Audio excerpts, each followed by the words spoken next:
Hey listeners, thanks for dropping in. I'm Christy. And I'm Melissa. And this is Buried Motives, where we dig deep into the details of some of the most gruesome dirtbag murderers.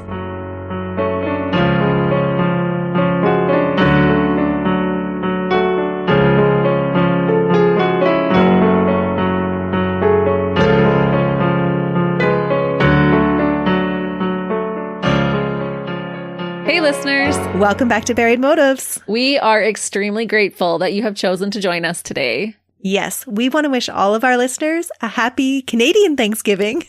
Yeah, we're a little ahead of the game than a lot of our listeners on when we celebrate, but ours is coming up this weekend, and we're excited. It's a huge time to gather for our family. I actually prefer it over Christmas. Really? Yeah. Because it's just more relaxed. It is. There's no stress over presents. It's just about spending time with one another and about the food. It's always about the food. So delicious. And it helps that fall is my favorite season.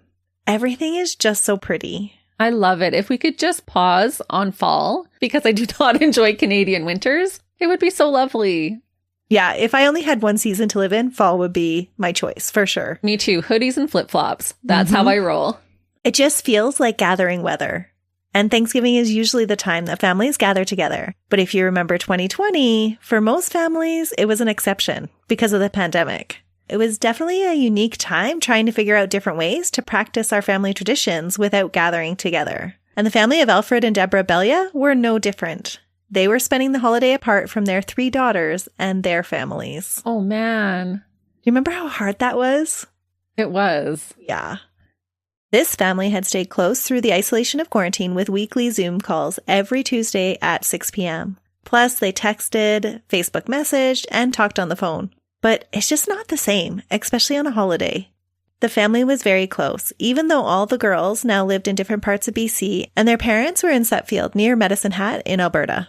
Ooh, Medicine Hat. Shout out to our listeners from there, because I know we have a few, and we appreciate you. You know who you are. Absolutely, we do. So we're talking about a Canadian family today. We are a Canadian family at Thanksgiving. And this Thanksgiving was especially stressful because their youngest daughter, Jody's son, had recently been diagnosed with COVID.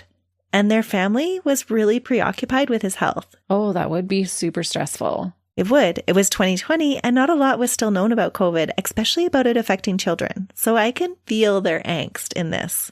On Thanksgiving Monday, October 11th, 2020, while Jody was talking to her mom on the phone again about her son's health, she asked to speak to her dad.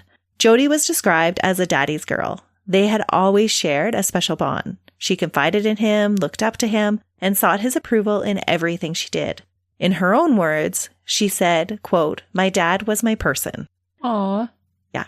And I think sometimes a girl just needs to talk to her dad to feel like everything's going to be all right. Absolutely. Mm-hmm. Even if you're grown up and moved out. Yeah. And in those times of uncertainty, I think that she was just reaching out for that. She just wanted to talk to her dad. She wanted to know everything was going to be okay. Yes. Her mom, Deborah, told her that her dad was outside. And then she became very emotional and ended the call abruptly with Jody. The last time that Jody had heard from her dad was on the 8th of October. That Friday morning, she had received a text from her dad wishing her happy anniversary. That was the last communication she had had from him. And now that she wasn't solely focused on her son's illness, this really worried her. It wasn't like her dad. She knew her imagination was getting carried away, but she couldn't shake this gut feeling that something was wrong. Not wanting to overreact, though, she called her oldest sister, Trina, and asked her to call their mom and ask about their dad. Okay. Gotta love your siblings for that. Right? Everybody has a role in the family. It's true. And as kids, you're little allies sometimes. Mm-hmm. One person's the panicker, one person's the keep it all together, don't panic. True. We all have our roles. And Trina's role in this family was the one that was the strong and steady. But who better to reach out to when you're concerned about your father than one of your siblings? Right. Trina and her mom had disagreed on the phone that weekend over their opinions on COVID. And Trina felt like her mom had been a little rude. So she wasn't ready to jump on board with calling her right away. She was needing a little space. Yeah. They had ended their last call really abruptly because she said she couldn't listen to, quote, all the COVID stuff that her mom seemed bent on discussing. The next time she spoke to her mom, it was at her sister's request. So she hadn't called her back until Jody said, "Hey, can you call mom?" Right. which was unusual for their relationship. They're actually really close. Trina called her mom around 9 p.m. on Monday night and asked to speak to her dad. Her mom tried brushing her off again, saying that he was out. So had the girls tried to contact their dad on his cell phone first? Yeah, and he wasn't answering. Okay, so this is why they're resorting to mom to say, hey, let us talk to dad. Exactly. You're on track, Christy. Okay, no wonder they were a little bit concerned. Yeah, with the busy Thanksgiving weekend, they were all doing their own things, and so it had taken them some time to realize that their dad hadn't been responding to them. Right. And so now that they figured it out, though, now they're concerned.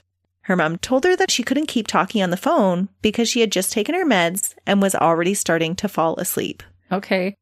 In the last couple of years, Deborah's health had really started to decline, and it sounded like it had actually never been good to begin with. Her childhood hadn't been an easy one, with reports of physical and sexual abuse, and after being a caregiver for her dad, Deborah had become the patient herself, having difficulties with her breathing and suffering a stroke in her 40s. In her 40s? Yeah.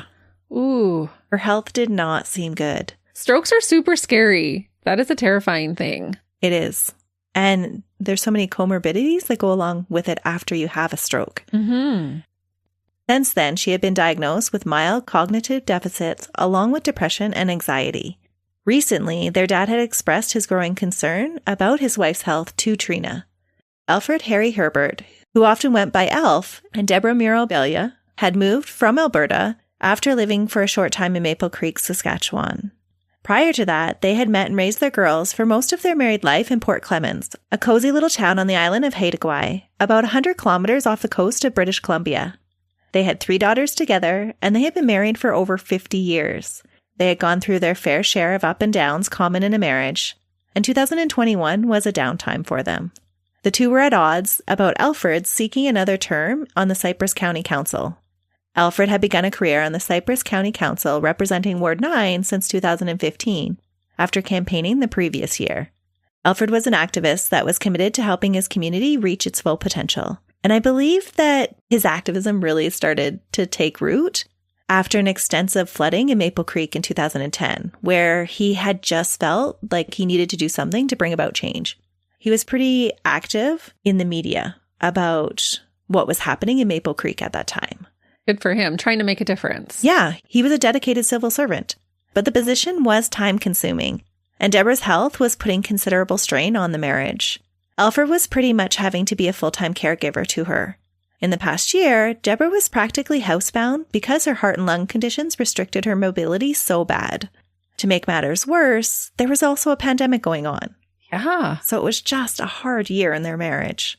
I wonder how many marriages struggled during the pandemic. Oh, I think more than a few. Yeah, I don't think this was uncommon. No. Medicine Hat Police did report a 29% increase in domestic violence calls over the 2-year interval that included 2020. Oh. Speaking of the elevated numbers, one inspector said, quote, "At a very high level, the statistics for domestic violence have increased throughout the pandemic. We know undoubtedly that isolation and things like alcohol abuse are contributing factors." Yeah, they would be. Oh, COVID was rough on everybody. it was. That's super sad that that was a symptom of it. Mm-hmm. Deborah, now 68, frequently used sleeping pills, so it was not uncommon for her to fall asleep very quickly and sleep very soundly. So when she mentioned that I've taken my pills to Trina and I'm going to fall asleep, this wasn't an unusual thing for her. But Trina was persistent on the phone with her mom and told her more firmly that she needed to talk to her dad. That's when her mom told her, quote, she did not want to do this, that she wanted to do it in the morning. And when Trina pressured again, Deborah admitted that her dad hadn't come home at all that day, that she hadn't seen him. What? Yeah. Trina insisted that her mom file a missing persons report, and Deborah agreed to call the police that night. The next day, Tuesday, October 12th, the RCMP from Radcliffe, Alberta, interviewed Deborah at the RCMP detachment about the missing persons report she had filed the night before. Deborah told the officer that she hadn't seen Alfred since Friday, October 8th. What? Yes. She hadn't seen him since Friday, yet she didn't want to deal with it that night and was telling her daughter she'd deal with it in the morning? Well, she had a story to go along with it. She said that they had gone out driving together on Friday night towards the Blood Indian campground. And when they got there, they had discussed that she wanted to go away for a little while and wanted to spend some time with their daughters. The couple was struggling in their marriage. Not struggles that the neighbors or friends perceive from the outside looking in, but difficult nonetheless for them. Deborah had felt that it would be a good idea if she went to visit one of her daughters and spend some time with them. She had argued that night with Alfred that space and time apart would do them both some good. Is this something that was typical for them in their relationship? I didn't read anything about that. It seems like they had spent the majority of their marriage together. It wasn't like an on and off thing. There was a brief period when they went to Ontario for about 4 years, but they both went. It wasn't like they were separated, and they came back together. I think it was just accumulation of what was going on at the time. Right. Like you mentioned, being cooped up in the house together did put a lot of strain on a lot of different couples' relationships. And then add in the health conditions on top of that, and it would have been a lot to deal with. Plus missing your children, them not being able to come home and visit you. Right. And then you've got the holiday that's kind of exasperating all of that. True. Your grandson's really sick. You're really worried about him. And with Christmas being right around the corner, you'd be thinking ahead of we're going to have to do this again. Right. There would have been a lot of stress going on. Deborah told police that after their conversation, the couple had returned home and that prior to going to bed, Alfred had told her about some guy that he was planning to meet the next morning to go out and look at some land for a project for the council.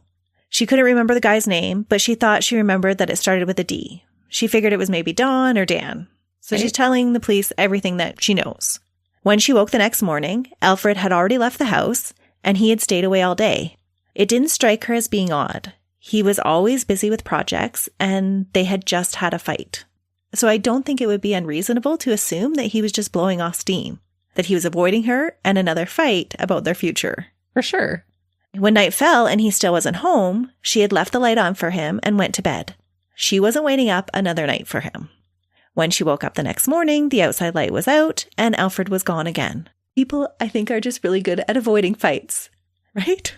But that's not a way to deal with your problems. No, but she had assumed that this was what was going on. But she thought there was evidence that he had come home and then just left really early?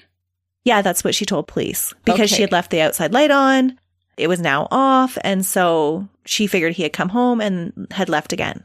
Sunday night was a repeat, she told police. Only this time, the light had remained on, so she wasn't sure that Alfred had even bothered to come home. Deborah told police that she had not left the house the whole weekend, and that it really wasn't that unusual for her not to hear Alfred coming and going because the medication she took made her very drowsy.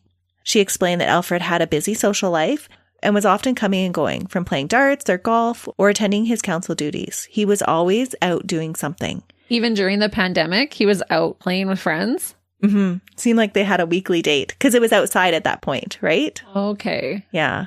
She admitted that often these comings and goings were not noticed by her. He just kind of did his own thing. So not even, hey, honey, I'm home. See you later. No. Okay. She did admit to police that it was unusual for Alfred not to drive himself to his appointments.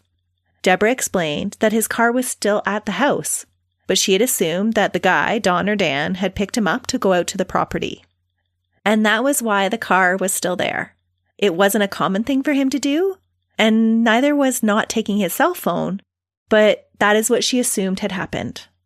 Yeah, I'm not believing it. Yeah. Sorry, it doesn't sound right. She told police that she had not gone into Alfred's private bedroom to see if he had taken his personal items because her husband was a private man, and it wasn't something that the two of them shared. So your husband's gone for 3 days and you're not going to check, but you know he left his cell phone. Yeah. Nobody nowadays is going to leave anywhere for days and leave their cell phone.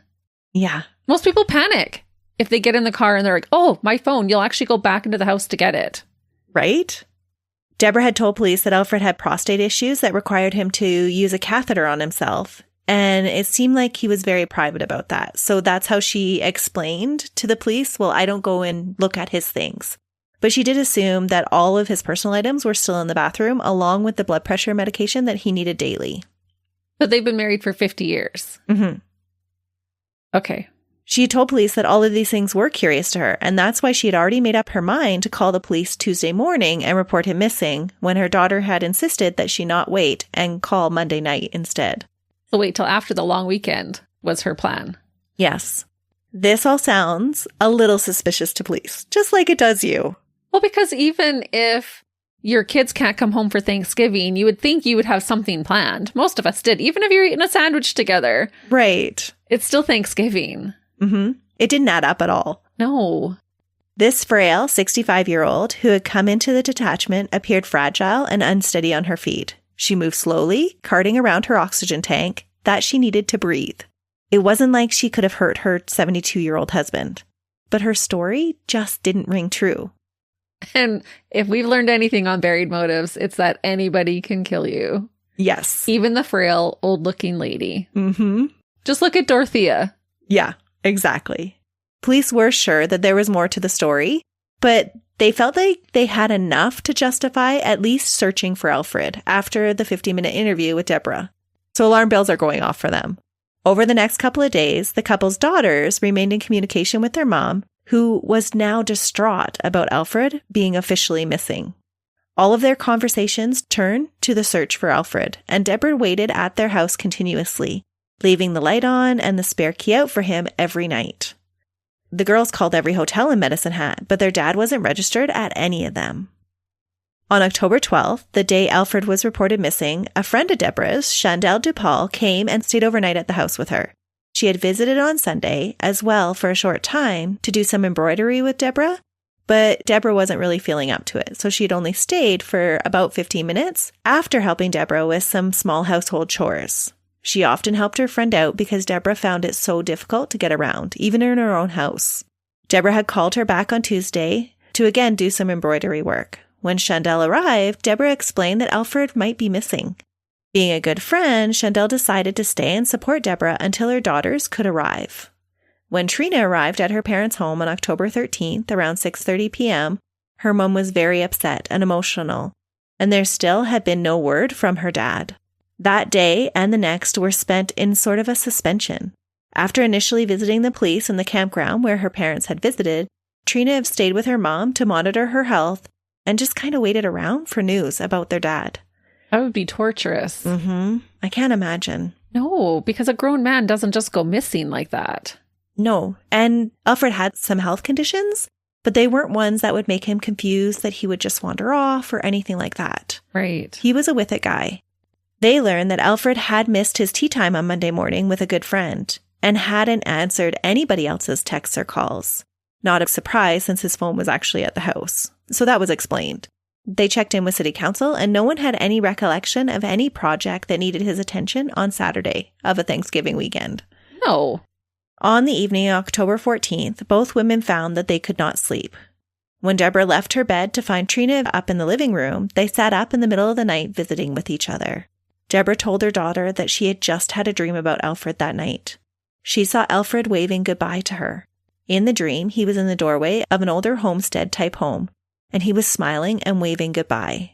As the night wore on, Trina eventually fell asleep in the chair, and after some time awoke again to see and hear her mom writing something at the table. Shortly after Trina woke up, Deborah told her that she was going back to sleep and that she hoped to dream about Alfred again so that she could talk to him. Okay, if she's the dirtbag in this story, if she killed her husband, that's just cruel to do that to your daughter, to talk about having a dream about her dad and entertaining this idea of, oh, I miss him so much. If she already knows what's happened to him, then that just doesn't sit right with me. Because can you imagine your mom telling you, oh, she's dreamt about your father and you're all upset, missing him, worried. And then if you find out later that she had something to do with it, to me, it would seem disingenuous. It would. Yeah. Absolutely it would. It would be a bit of a slap in the face. Mm-hmm. This case is confusing all the way around. And having dreams wasn't an unusual thing for Deborah to do. All three of her girls were used to their mother having dreams and sharing them with them. So this wasn't an unusual thing for her to say, oh, I had a dream and tell them about it and be very specific about what she was dreaming about. Right. So for Trina, I think it actually would have been comforting. Well, absolutely. It was an endearing moment. Mm-hmm. Just not if your mother murdered your dad. Right. After her mom had gone back to her room, Trina wandered over to the table where her mother had been writing. On the table was a letter addressed to all three girls. The letter read, quote, I love you all so much. You've turned out to be lovely, loving girls. We are so proud. And then Trina, Robin, and Jody, I love Alfred with all of my being, and I always have. I just wanted to be close to our girls and grandkids. I love and cherish you, love you, and never hurt you. Please don't hate me.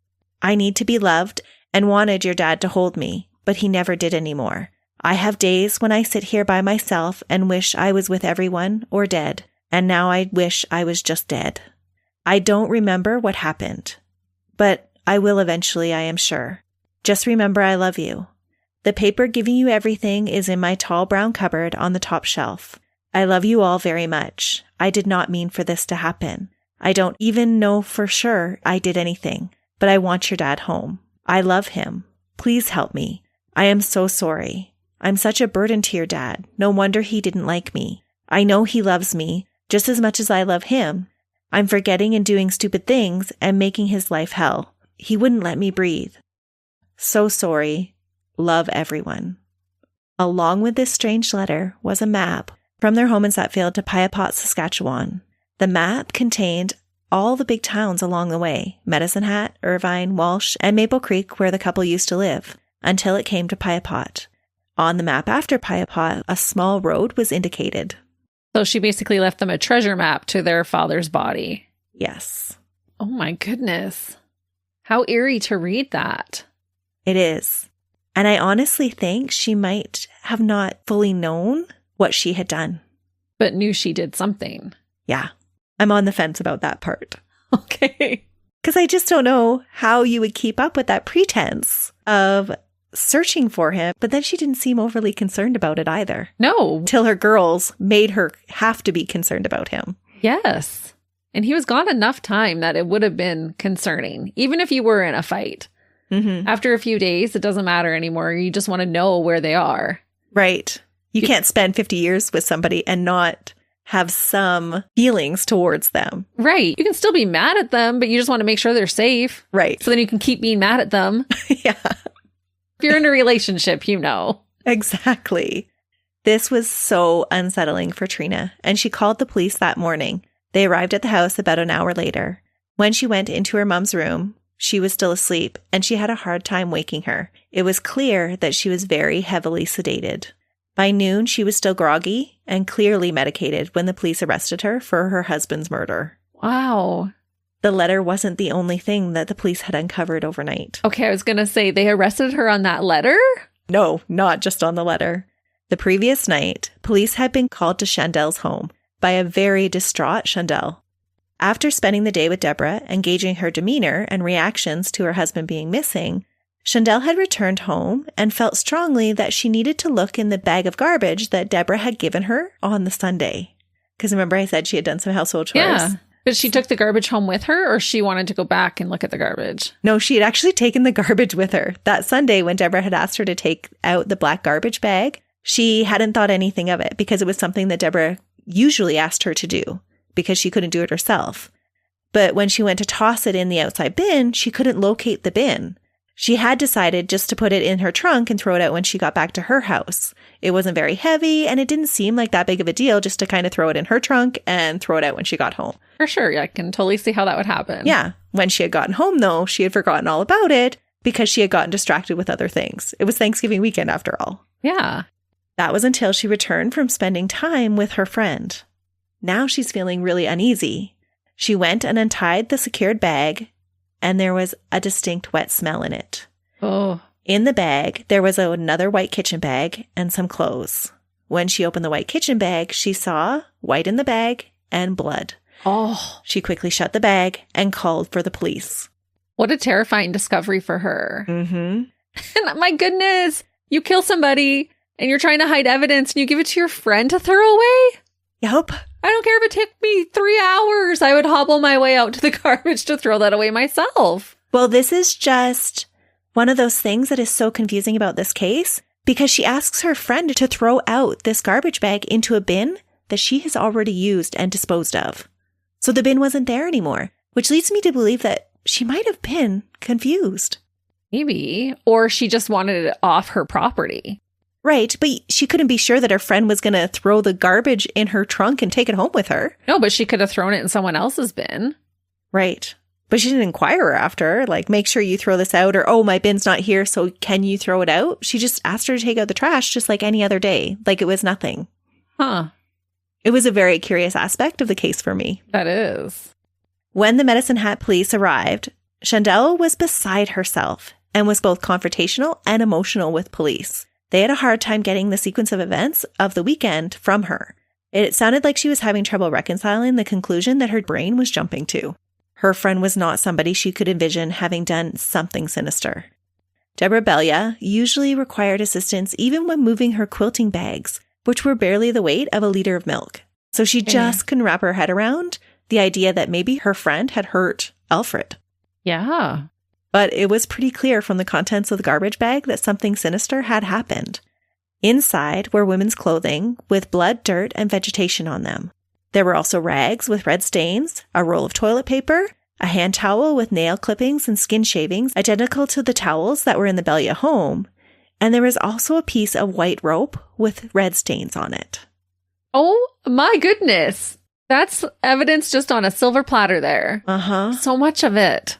So much of it. Early on the morning of the 15th, RCMP officers, with the map that Deborah had drawn in hand, raced out past Piapot, 170 kilometers east. Following the little road indicated on the map past the town, officers found an abandoned farmyard with several buildings about 5 minutes off the Trans-Canada Highway. A municipal gray garbage bin stood out in a rural setting. It was one of those town bins, you know, the ones with the flippy lids that are hinged. They have the two great big wheels. Usually they have the town name written across them. Yep. They're not the typical kind that you see in rural settings. This particular bin was just like all the bins that the Belyea's neighbors had, but one that was not present at their house. The bin was laying on its side with the bottom against the outbuilding and its lid facing north. Inside the bin, they found the body of 72-year-old Alfred, minus his arms. What? Minus his arms? Yes. The lower part of his body was tightly wrapped in a blue blanket with white rope to secure it. The top half of his body was wrapped in black plastic garbage bags secured with duct tape. Nearby was a blue rug with reddish stains, 3 mats, and a roll of blood-stained duct tape. Wow, I was not expecting that. But it was on its side, like she hadn't been able to put him in and lift it up. Well, this is 170 kilometers from her house. But I mean, when he's actually in the bin, because it was on the side, had it fallen over, or that's the best she could do? She couldn't get him in there and lift him back up. Oh, I doubt she could have lifted him back up, but somehow she had to get the bin in the car. That's true. Those bins are big, too. They're huge. Even with the seats down, that would barely fit in my minivan. Mm-hmm. There were tire marks on the road that led straight to the outbuilding where the bin was found. The tire marks didn't go anywhere else on the property. Because the ground was hard packed, the tire treads were difficult to lift by investigators, but measurements were taken. Police tested to see if the garbage bin would fit into a hatchback the size of the one of Alfred's Volkswagen Golf, and it did. It did? Yes, they were able to actually even close the hatch. Good job, Volkswagen. Yeah. Wow. If you need trunk space, Volkswagen Golf. I guess. Back at the Belyea's split-level home, search warrants were obtained, and police performed a very thorough search of the residence. At first glance, the home appeared just as it had to Deborah's friends and daughters, clean and orderly. There were no obvious signs of struggle happening anywhere. But police were able to uncover presumptive blood on the living room floor in very large amounts. It was also on the stairway going up to the main floor, the landing at the entryway, and on the kitchen counter. Holy cow. It was a bloodbath. Uh-huh. A small amount of presumptive blood was also found on a cushion in the master bedroom. Police found a small piece of blue plastic wedged under the front entrance door that matched a large plastic tub that was also thought to have blood in it. They found rope in the basement and material in Deborah's quilting room that perfectly matched the one that was wrapped around Alfred's lower body, and an area on the front porch where it was clear a mat had previously lain.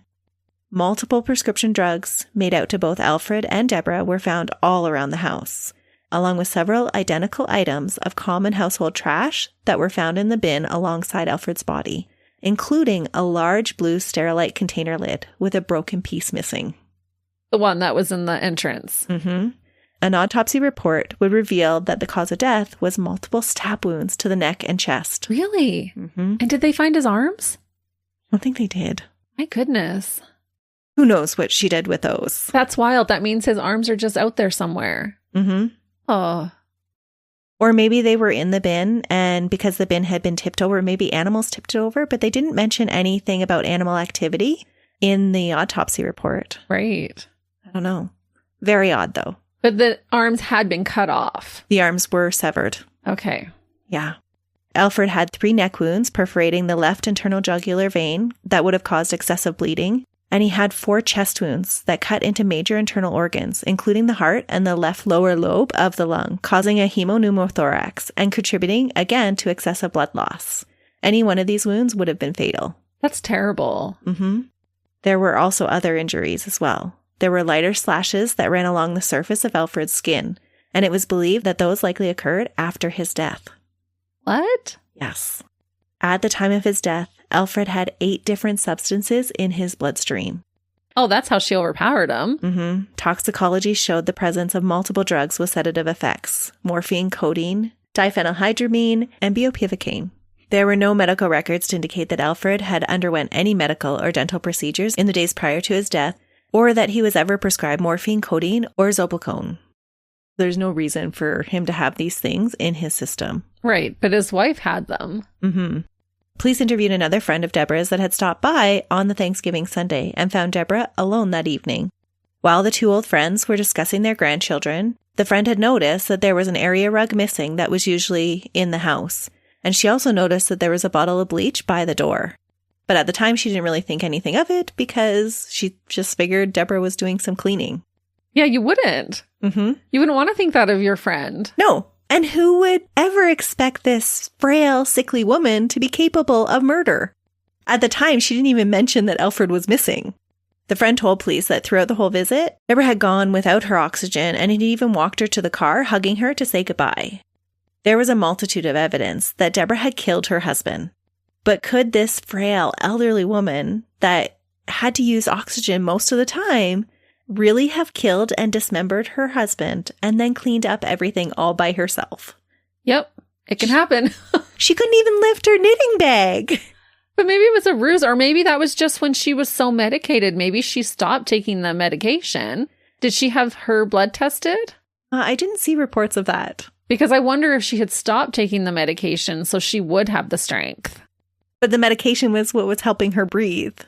Yeah, but she didn't even need her oxygen. So what's going on? So bizarre. It really is. Right?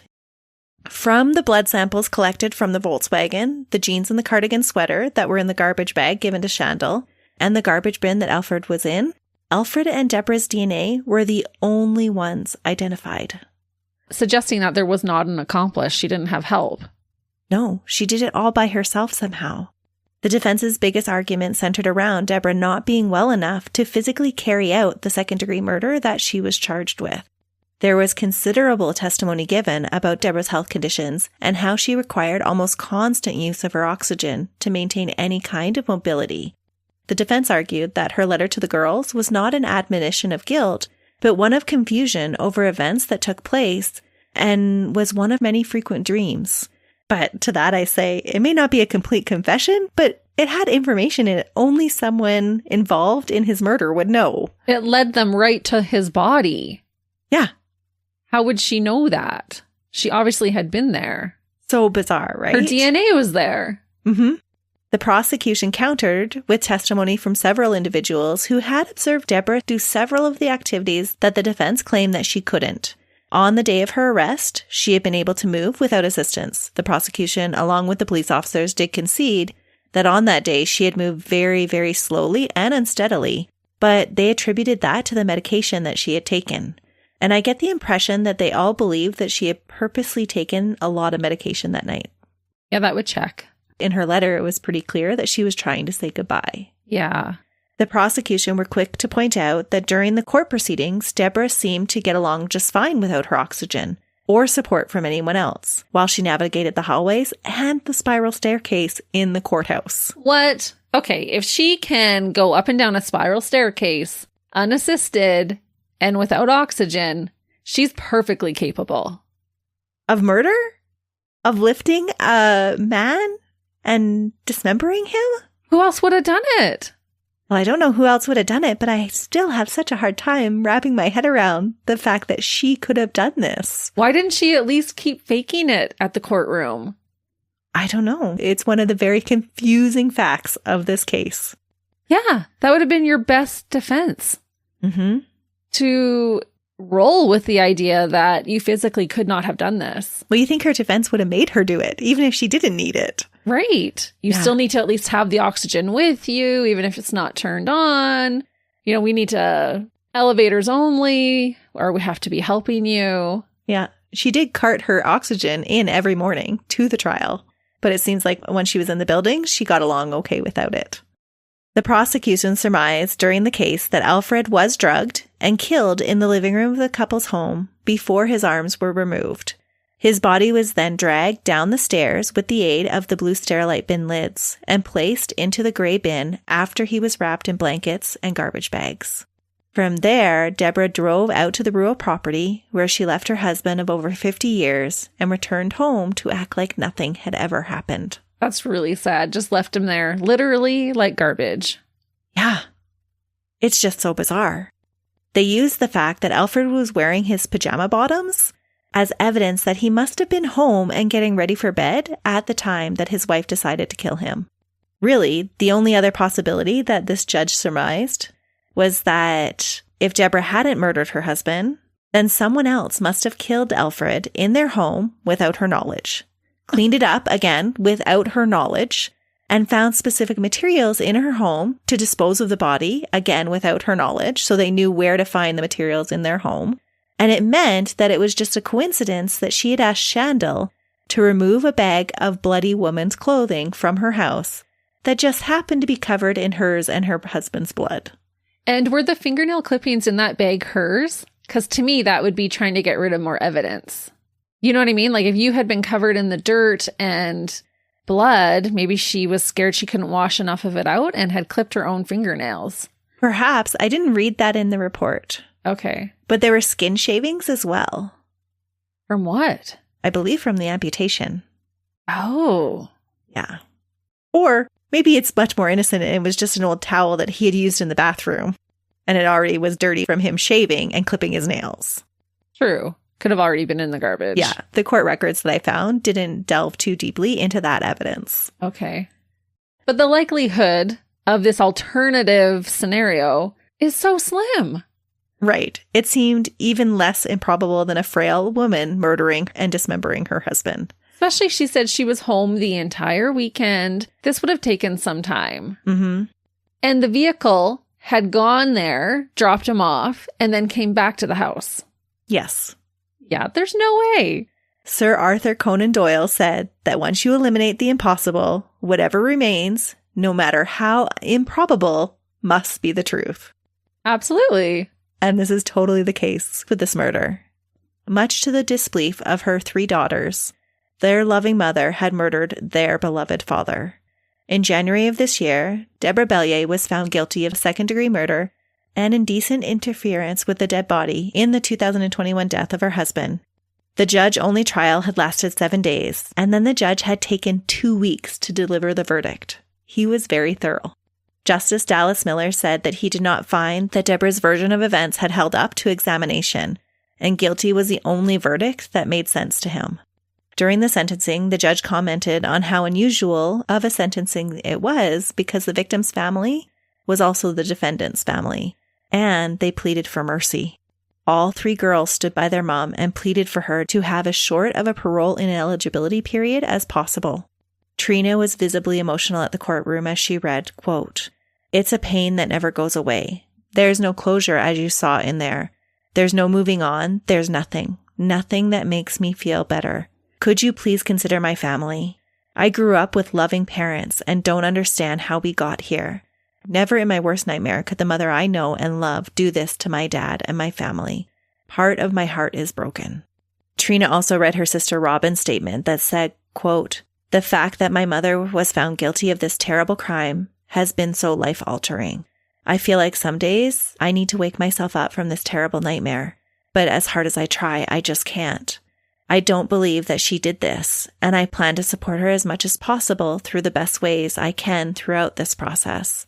Our family has gone through hell and back. We need our mom with us to complete our immediate family." Jody had also written a statement, but it didn't sound like it was read. All 3 of these girls couldn't believe what their mom had done. They couldn't reconcile it with the mom they had known growing up. And that's what makes me think maybe medication and dementia did play into this. That is awful, because it's true what the one daughter said, that this not only has happened to their mother and their father, but to them as well. They've now lost both parents. Yeah. But it's just so hard to wrap your head around because we don't even know the motive why this happened. Well, it sounded like from her letter that she was upset that Alfred was pulling away from her and not spending time with her. So that was the motive then? I think so. And I think there's more proof to that because in her statement to police, she turned those tables around, saying that was her that wanted to leave. Oh, so maybe he was wanting to leave or didn't care that she wanted to. Right. And she didn't get the reaction she wanted. Perhaps. But I think that was at the heart of her motive. Just feeling rejected and alone. Yeah. Well, could you imagine spending 50 years with somebody and then them not caring if you wanted to leave and them not wanting to spend time with you? What a rejection that would feel like. Yeah, it would. On February 12th, Deborah was given the mandatory life sentence for second-degree murder and was told that she would not be eligible for parole for 12 years. She will be 83 when she becomes eligible. She was also sentenced to serve an additional 3 years concurrently for the indignity to a human body charge. That's actually not that much time. 12 years? It's not considering what state Alfred's body was left in. No, which means that the judge did take some leniency and the daughter's requests into consideration. Oh, absolutely. The judge also granted the girls' request that they have their mother move to a prison in BC to allow her to be closer to them so that they could visit her frequently. But I just can't imagine the trauma for these girls and the shock that they must be trying to live with. And that is the twisted and confounding case of the frail and drugged dirtbag, Deborah Muril Belyea, who surprised and shocked everyone with what she was capable of. Wow, Melissa. I can see how some people could be on the fence about this case, but the evidence is speaking very loudly. I don't believe that anyone else was involved. It doesn't sound that way. And I guess you just never know what someone is truly capable of. Very true. And cases like this do shine a light on how much more complicated it becomes when the victim's family and the murderer's family are the same family, which is exactly what's going to happen next week when I bring you another case. So we hope you'll join us. Until then, see ya. Bye.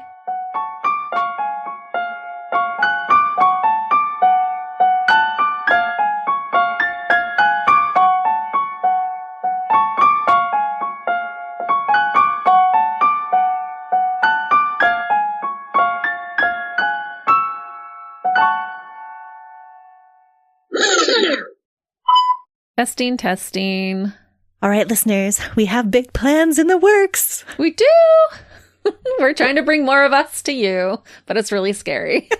So scary. You can just say yes. Yes. Yeah, that's right. Yeah, that's right. 100%. How many affirmatives can I fit in? Uh-huh. Yeah. Yep. I didn't even know this was a place in Canada. How cool is that?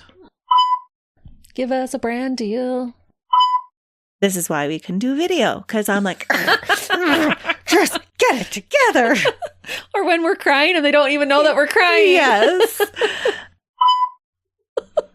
Questions you just never thought you'd ask someone. The heart and the left lower lub. Diphenylhydramine and bifufukane. This is rough. This is rough.